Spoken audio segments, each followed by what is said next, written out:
Moving onward to our next session on Future of Enterprise AI is Human. Introducing our speaker, Ms. Harshni Sreedhar, Director of Partner Alliance, Uniphore. Ms. Harshni Sreedhar is a CX expert and a certified customer experience professional.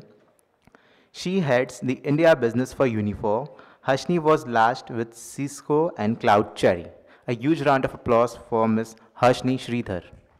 Hi everyone, good morning, afternoon. Thank you. I learned today was Ashtami during Navratri, and today I've learned a new thing that there are 2 Navratris we celebrate in India, so that's my biggest takeaway. My name is Harshni, I run the India business for Uniphore, and I always say this everywhere I speak.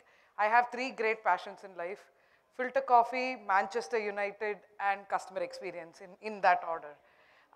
So it always is a great pleasure for me to come and talk to you guys. And, before really going into anything, there is a little 1 minute. Okay, I think that didn't. Oh. Did the video not play? There you go. Let me run that through. We believe that AI should adapt to humans, not the other way around. As AI becomes more powerful, every part of the enterprise that impacts the customer will be disrupted. Technology will become invisible, and the enterprise more human. We are Uniphore. We are taking generative AI, knowledge AI, and emotion AI and fusing them into a powerful enterprise-grade platform, improving customer and employee experiences around the world. We see fusion between AI and the people who use it, people whose lives are in motion, people who see technology making experiences better, people who want to lead the future. A future that is vivid, powerful, alive, unique. We are creating the X platform, the foundation of a co-pilot, to unleash tremendous value to you. It's the vibrant thread linking our story with yours. The future of enterprise AI is unbelievable and exciting, and most remarkably, it's already here. Okay, so I'm going to break that down for you. Right? What do we mean by the future of enterprise AI? So I'm going to start with a little anecdote. Okay, my son turned 13 last week, and he's entered his teenage years, which means communication is going to be a challenge, is what we anticipate. So my brother, he's a huge fan of Cristiano Ronaldo. So what my brother gifted him for his birthday was 35 postcards of Cristiano Ronaldo with different facial expressions. And the idea is that every time he is unable to communicate with us what he feels, he will brandish it like how a referee brandishes a red card, or he will stick it. Sometimes when he wants to not even do that, he will stick it to the entrance of his room, and then we know what mood he is in. I did not expect communication to be this complicated in this day and age, and that is just one 13-year-old. So imagine how it is when it comes to large enterprises like you guys are.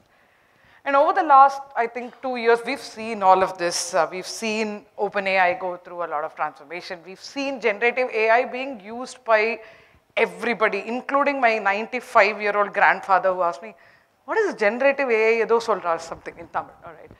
Now, let's take a step back, right? Let's go way back to 1950, which in my head is still 50 years ago. So please allow me my delusion. We start with the Turing test. That's really where AI started, right? When Alan Turing came up with this test to determine if something is a machine or human. Then we have ELIZA, which was the first chatbot ever developed. Then we have the deep learning techniques, which made their first appearance in 1980. And my personal favorite, Deep Blue, I'm sure many of you know, that was the IBM computer that defeated Garry Kasparov in a chess match, right? From then on to the world where it's heavily dependent on ChatGPT now and generative AI, the transformation has been from 1950 to 1997, we made incremental strides, and then from then on to now, it is just aspirational goals every day, right? What we've been trying to do since 2008 is we've been working with these language models. Of course, in 2008, they are not as sophisticated as they are today. As I learned that we use something called BART, we use something called BERT, we use something called transformer technologies. All of these things I've learned after coming on board with Uniphore to what it is today. So what is it today is what we want to see, right? I'm not sure why that's there. All right. Now, Go back not 20 years, not 30 years, go back like 4, 5 years ago, AI was all about rule-based engines. If I want to put in a voice bot, for instance, I would tell it, if the customer is asking this, then these are your answers, you build a decision tree, the bot follows that. Today, in a good way, it's no longer enough for us that it's a decision tree. I want to be able to call, one number, or in my case, for example, I don't want to call anybody, right? I want to use an app or I want to text somebody and get all my answers. That is where we are with respect to generative AI today. It's no longer rule-based. It is truly generative. But what we feel is lacking in the generative AI world is the human connect. Again, I will take a little example, right? Now, like I said, when I want to communicate with my bank, I do not want to talk to any human being. I don't want to talk at all. I want everything to be done from my app. I mean, yesterday I had some trouble and my bank said, okay, you can text this and then your RM will call you. I'm like, how about I don't talk to anybody? How can I just get this done by myself? Now my dad goes, the 27th of every month, he takes his passbook, goes to his bank and gets the entry for his pension. If that is not there, that means that his money doesn't exist for him, right? And this is not a generational divide per se.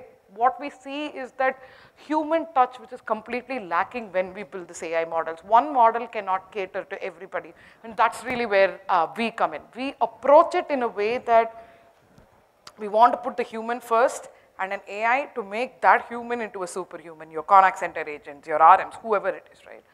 And I'm not going to waste too much time here. Anything that is a Google search away or a ChatGPT question away, I will not spend time on. We've been around for a while. We have over 1,500 enterprise customers.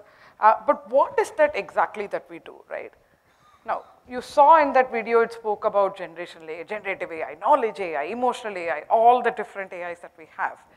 These are our building blocks, if you will, right? So whether it is knowledge AI, where I saw somebody from JW Marriott is here. I'm a huge loyalist. I've been a platinum member for many, many years, and I refuse to say anywhere else because of simple things, how connected their world is. Every time I check in now, I order a filter coffee. The last couple of times I've checked into a Marriott property, by the time I go to my room, the filter coffee is waiting for me. That is really where knowledge AI comes into place.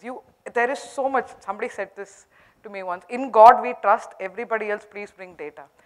Large enterprises have so much data within them. The question is, how do we leverage it? How do we make these different systems of record sort of talk to each other? That's the knowledge AI piece. We all know what generative AI is, I wouldn't even go there. Emotional AI, tonal analysis, that is, for example, if my 13-year-old says, oh wow, that's sick, and I say, ugh, that's sick, it means something entirely different. Now, when you don't have tonal and emotional analysis, you miss out this entire context. You're just going to look at sick and say, okay, that was, that product was bad or the experience was bad. That is really where emotional AI comes in, right? Now, what do we do with all of these different facets of AI that we have? And you can see at the bottom the different inputs, whether it's voice, chat, video, any kind of data that sits within the enterprise sort of serves as the input to all these different AIs. Sorry. Okay, I'm going to hold that there. Within our platform, and this is essentially what we do, right? We are present everywhere there is a conversation with the customer. It could be self-service, it could be somebody talking to a bot, it could be somebody talking to a contact center agent. For instance, that is really what YouAssist does, where, and that's my personal favorite, when a contact center agent you're talking, and then they say, can I put you on hold while I go fetch this information?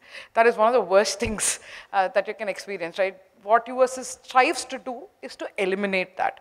It also is going to help the agent, for example, understand that, hey, listen, I just looked through this person's history and they've just ordered they've just booked travel with the credit card. Why don't you go ahead and offer them a Forex card? And here is the information on how you can do that. So it essentially guides the agent through the entire conversation. It also automates all his post-call work, right? Which, if anybody is from the contact center world, knows that most agents hate. Now, and I'll go to the last one, which is YouAnalyze. This again is a favorite because I come from the CX world. I do not come from the contact center AI world. I said I have a CXP. I came purely from, I used to work for a company called CloudCherry, which was purely into customer experience, right? And for me, you analyze, and if anybody told me that I can get you a 5% response rate on a survey, I could hug them, right? Because 5% was such a great response rate. Now, what if I tell you, you can analyze 100% of all your conversations? We were talking to somebody yesterday and they said, we analyze about 6% of all our conversations, which is phenomenal number, right? Especially for a large enterprise. But imagine with 6%, highly curated specific dispositions of calls is what they were analyzing. Now, what if I were to tell you, you can analyze 100% of all your conversations that your customers are having with you? That's really where you analyze comes in. And the last part is what we call you capture, which is all these fancy AI analysis, everything is only going to be as good as the data that you give it, right? And I'll get very transactional out here. One of the major roadblocks we see in India is most enterprises still record all their calls in mono quality, right? Wherein the speaker, or the agent and the customer both are together in one track. Can we get good results with it? Of course. But we're greedy. We want stereo quality recordings to give you higher accuracy, better results. That's really what UCapture does, right? And that basically records all your conversations across the enterprise. So now, what do we do with all this? What kind of, what do we aim to do with all this knowledge AI, emotional AI, tonal AI? The 4 products that you saw there all leverage our own AI stack. So they leverage our own large language models. We don't use OpenAI or any other Gemini or whatever it is. It's all our own. And this is what we intend to do, right? Whether it is catered towards people like me who want everything to be done self-service, or whether it is a contact center head who is saying that I want to reduce agent churn, I want to reduce the average call time, I want to increase their productivity, we can do that using USS. Or whether if you are like my CFO, always talking about how can I reduce cost? Well, we can do that too by speaking exactly the same things that we just spoke about. Increase in agent productivity is going to give you a cost reduction. Or if you are, it's a funny thing, recently the president of our company, he was running sales. He's also now taken on as head of delivery, which is a nightmare situation for me, because earlier I was like, Ravi, this much ARR, do it. Okay, do it. Now his question is, how good is our delivery? How much cost are we reducing in terms of our own delivery, right? So whether it is operational excellence where you're struggling like me, all of these can be done using a cocktail of those different products that I just spoke about, right? Which again, leverage on the AI. So that's really what I want to leave you with, which is that, a lot of people are looking at generative AI as a silver bullet that's going to solve all your problems and bring peace in the world and whatnot, but it is not. But it is not a silver bullet, and it's not going to work if the enterprise and the processes around the enterprise are not primed to accept it. But the other piece is that it's no longer a proof of concept. It's out there. Not just that there are other companies out there doing it, just not at our scale. Our largest AI deployment is across 27,000 agents for one enterprise, right? So the idea is that it's no longer a proof of concept. So you need somebody who's been there and done that, and you need this yesterday. So that is what I will leave you with, and I'll leave you with an extra 3 minutes. Thank you so much for your time. All done. Is there any Q&A? We can encourage 1 or 2 Q&A. Okay, thanks a lot, Ms. Harshni Sreedhar, for sharing your thoughts on future of enterprise AI, which is human. To do the honors, I request Mr. Rajesh Bhardwaj from Medanta to please join us on the stage.